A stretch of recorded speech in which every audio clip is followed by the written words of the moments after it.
Well, South Africa is calling back white farmers. South Africa is begging white farmers to stay in the country. And now we're going to Zambia. Well, in Zambia, a lady doing tremendous thing. An African-American lady is doing tremendous work in Zambia. She left her home in Queens, New York, looking to return in Africa, ended up running a big mining company in Zambia, mining gold. We're going to find out about that. Have you ever said to somebody, I don't think this is working, it's just difficult. I just don't want us to continue this way. Let's just keep the good memories and not become what we've never been to each other in the past. So you basically breaking up with them in a very soft way. But then they just go, I think you got a point. I think you're right. But you didn't mean it. But then they get very serious about it. Says, yeah, you actually get a point. What do you do? No. You're not even gonna try?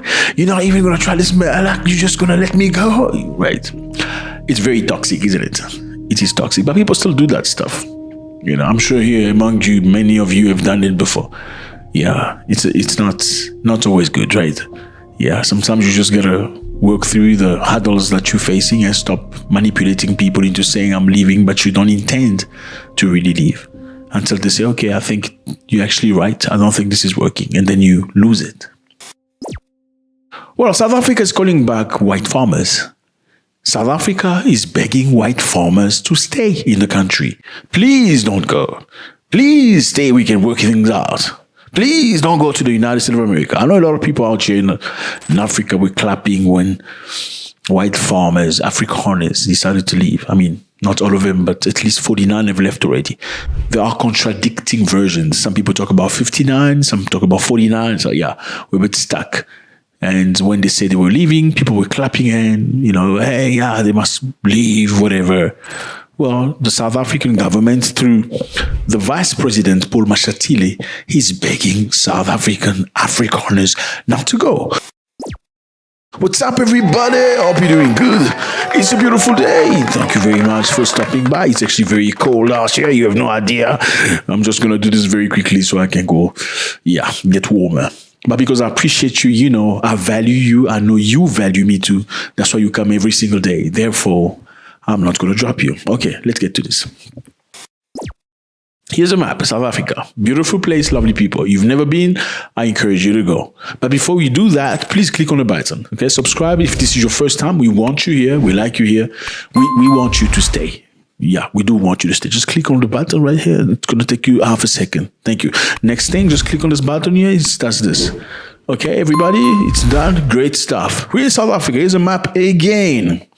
Deputy President Paul Mashatile has pleaded with farmers at Nepo Harvest 2025. We're going to talk about that just now. Not to leave South Africa for the United States of America, promising to address their concern, including safety and crime. Yeah. Yes, fellas, it's happening. He's not saying, okay, you want to leave, you can leave. No, please don't go. Please stay. They are saying to us, if you work with us in these issues, we have no problem. We are committed South Africans. We want to stay here.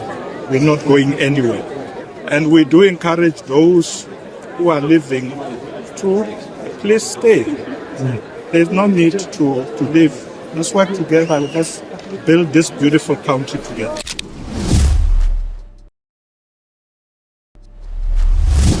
This is what he says. The farmers that I've met today here are saying they are happy to stay in South Africa, and all they need is for us to work with them to address the challenges they face.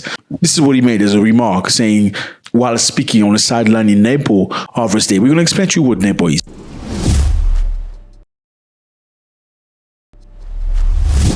Nepo Harvest Day is the largest agricultural exhibition in Africa, held annually in Bothaville, Free State Province, South Africa. So it's a very interesting day for farmers and buyers. All of them come together. So what do they do at Nepo?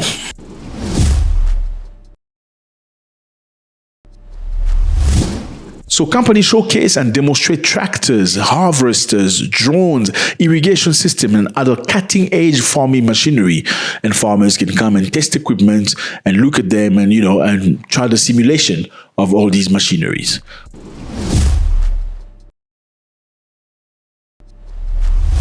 The exhibitors present the latest seed varieties, including drought-resistant, high-yield, and disease-tolerant crops. So in other words, they bring different types of seeds. Some seeds are genetically modified, obviously.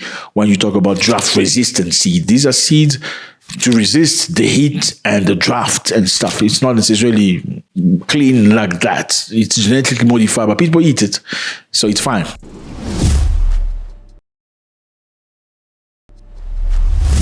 So farmers also bring the animals. Breeders showcase cattle, sheep, goats, pigs, and poultry.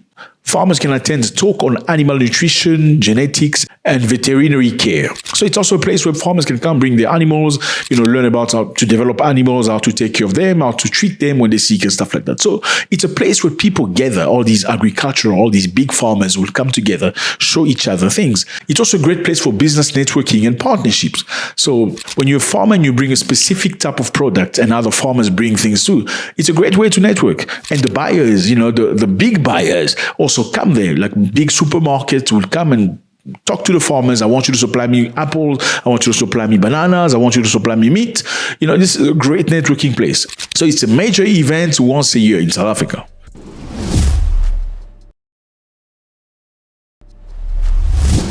Well, white Afrikaners in South Africa have long expressed concern about their safety. And Mashatile said the government must work with farmers to address these challenges. Mashatile is the vice president of South Africa, okay? He's talking directly. What are the farmers concerned?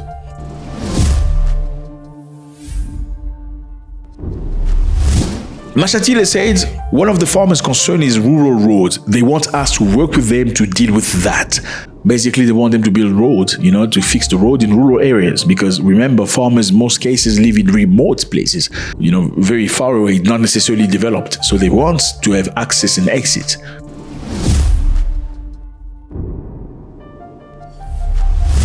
Farmers want safety. Mashatile say they want safety in rural areas because we know people in farming communities have been attacked. Crime is rife. So the government acknowledges there is crime in farming communities.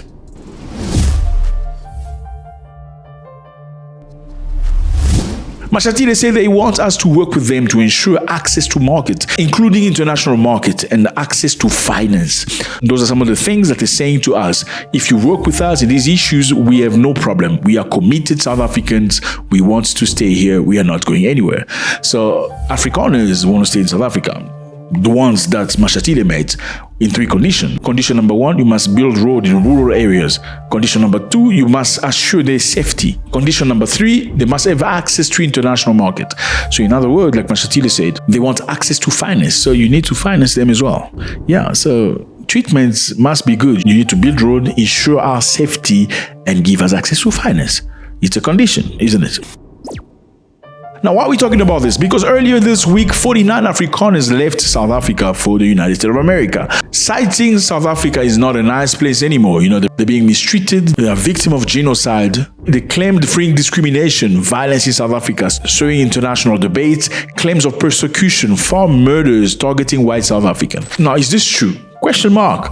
Are white South Africans being genocided? Well, I'm sure if the word genocided as per the definition of genocide, the European Union, Americans and Canadian and Australian and all of them will probably be in South Africa already trying to bring liberation and freedom. No doubt about that. If NATO would do that for the Libyans against Gaddafi, because Gaddafi supposedly was killing his own people who are not necessarily Europeans, how do you think NATO would have reacted if there were really a genocide happening in South Africa? Now, that was the vice president speaking. The president has rubbished the claim that white South Africans immigrating to the States are legitimate refugees. The president actually called them cowards for running away from the country. He said the reason why they're leaving South Africa is not because they're oppressed, they're leaving because they hate equality. When you run away, you're a coward. And that's a real cowardly act. President Cyril Ramaphosa has a scheduled visit to the US on May 21st to meet Donald Trump. Yeah, they need to iron things out. And according to the South African presidency, the 4-day working visit aims to reset a strategic relationship between the two countries and to counter negative narrative about South Africa racial dynamics. South Africa get a lot of things from the United States of America, no doubt about that. And besides that, South Africa needs an economy that is balanced. Therefore, they're choosing not to fight America, not to go blow by blow. Let's just find negotiation or whatever that is. Now, we have an unanswered question.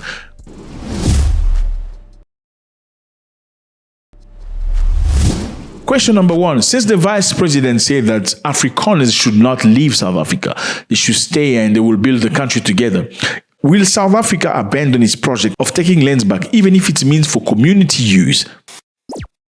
Is the question of land reform out the window then? We're not going to talk about this anymore. If the land reform is out the window, is it permanent or temporary until Donald Trump is out the office? Is South Africa ready to live without white people, provided the amount of investment they have put into the country? Is South Africa ready for that? Will South Africa remain the same country in terms of economy, infrastructure, finance, and healthcare should white people all leave the country? Okay, let me just remind you here that reports say that 72% of farms are managed by white people and only 4% by black people. So the food, potato, tomato, bananas and all that stuff is within the white people's hands. So if they leave, well, in 2 days, there will not be amagwinya anymore. So imagine waking up in the morning, no amagwinya, because there's no wheat and stuff. Very difficult.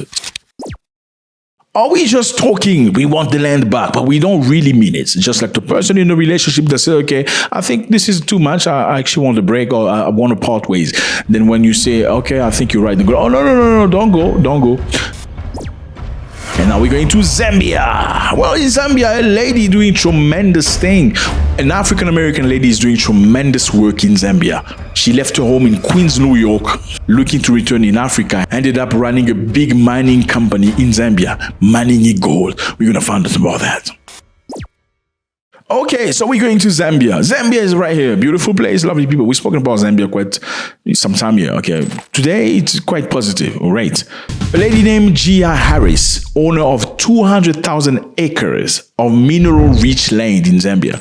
So apparently, from what we have as data, she left America looking to reconnect with the continent. You know, African Americans, many believe they came from Africa. There's a bunch of them that say they were born in America, but we're not talking about it. Let's not get started. Okay, let's stay focused. So the lady says she wanted to reconnect with the motherland, came back to Africa. She chose Zambia and happened to be very ingenious as a lady. She bought 200,000 acres and it happened to be mineral-rich land in Zambia. After testing, they discovered there was gold in this land. And because she's ingenious, she's been involved in many other companies before, she launched herself into this business, already operating into gold. Apparently, her land tested positive for gold, copper, diamond, emerald, platinum, silver, lithium, quartz, iron, cobalt, and more. She said, we plan to do so much for this community, starting with the children who are the future, from rebuilding their schools and providing them with water. This is amazing because we also heard that she works in technology of extracting water, various types of technology. That's a great thing. I think this is a beautiful thing, beautiful story. This is how we want it. When you are Afro-descendant and want to go back to Africa, these are clearly the type of stories we want to see. When an Afro-descendant leaves Americas, come to Africa, we want to see people prosper this way, in positivity. She's very much involved into the community, like she said. She want to invest into children. She's probably working with the NGO and stuff like that. It's beautiful. And it's wonderful because it raises a question of why are the Africans, some of them at least, sleeping on the job whilst she's our sister, coming back home doing great business. I mean, the land has been there. Why haven't you bought it? Let me know how you feel about this. South Africa's begging the farmers not to leave. Is it a good thing or a bad thing? I mean, at the end of the day is they have white people, black people, Chinese, Indians, colored people. They are deemed to live together I mean, where are they going to go? They were born in South Africa. They need to find a way to live together. Let me know how you feel about this. Obviously, they need to be balanced, respect, mutual respect, and equality in terms of finances, but they need to find a way. The major questions remain. Let me know how you feel about this. It was a great pleasure. Don't forget to drop your comments. We want to read from you. We know you're very smart, so that's going to help us develop. And also, I salute and thank everybody that follow us on private. This weekend, we're going to do our live. Please be there. God bless.